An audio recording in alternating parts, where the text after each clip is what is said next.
became sheriff in 2013, I then realized how many people in the jail were there because of mental issues that they were dealing with. And so I began back then to try to figure out how we can serve these people in a better way, because many of them didn't really need to be in jail. And so it became a mission for me and a priority to try to figure out, okay, what do we do here to try to help these folks? And my first resource was our local mental health authority. And quite honestly, I have great rapport, great relationship with those folks, but there were no answers. You learn very quickly that throughout the country, not just here locally, not just in Texas, but throughout the country, that the local jails were basically the local mental health authorities. And it was a sad situation, and unfortunately Texas is way at the bottom of the list when it comes to dealing with this thing and addressing these issues. So as time progressed, I became very discouraged and very disappointed that there were no solutions, there were no answers, there were no guidance as to, in this situation, this is what you do, this is who you contact, and this is your resources. So basically the bottom line at the end of it all was, okay, this is a community problem, and so you need to find community solutions. The Kendall County Behavioral Health Advisory Coalition started in April of 2023 after an initiative that was started in 2020 identifying one of the most pressing issues in Kendall County.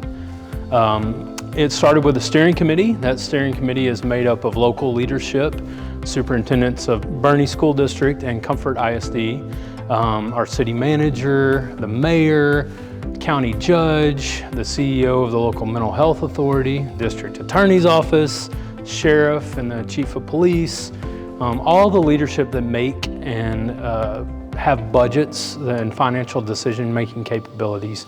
And they're the ones that make the main decisions of the Kendall County Behavioral Health Advisory Coalition, or KCBHAC.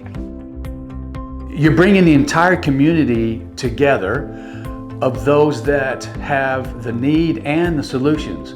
So for example, I have a need, I have the jail that I'm trying to address. You know, how do we find processes and ways, instead of taking somebody to jail that's committed a minor violation because they're dealing with life stresses or whatever, how do we deal with that? To the schools. The schools play a big, huge part in all this, because obviously they're a central part of our community. Families send all their kids to schools, and then the schools are a place that they themselves deal with these issues and with the little ones. And that's where it all starts, right? The work that's happening in the Behavioral Health Advisory Coalition Group is phenomenal.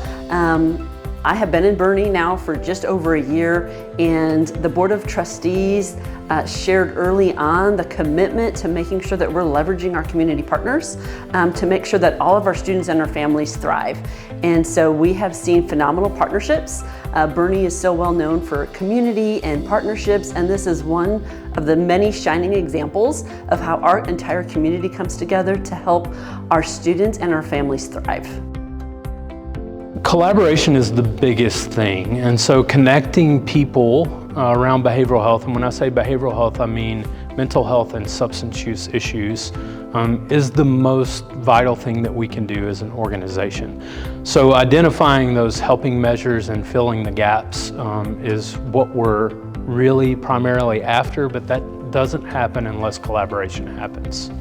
So the coalition work really helps to align partners. So Krista Pomeroy, our Chief of Student Supports, she is tasked with building our system of care, because we want to make sure that we align all the resources through the community, through different agencies, to make sure that our students have what they need and that our families have what they need. Because our opportunity and responsibility is really the success of over 11,100 students. We're growing every day, and I'm just so fortunate that this work was already in motion. You heard from the sheriff. This has been 10 plus years of ideas in the making, and we're at this point now where Bryce Bodie has been bringing the partners to the table. We have committed individuals. When you think about Boerne, it's not just the school district, and this committee and coalition really exemplifies all the different parts of a community. You know, I've been meeting folks, the older adults, adults with special needs, and hearing about the mental health challenges in law enforcement. And so it's really bringing all the partners to the table to help plan for the future.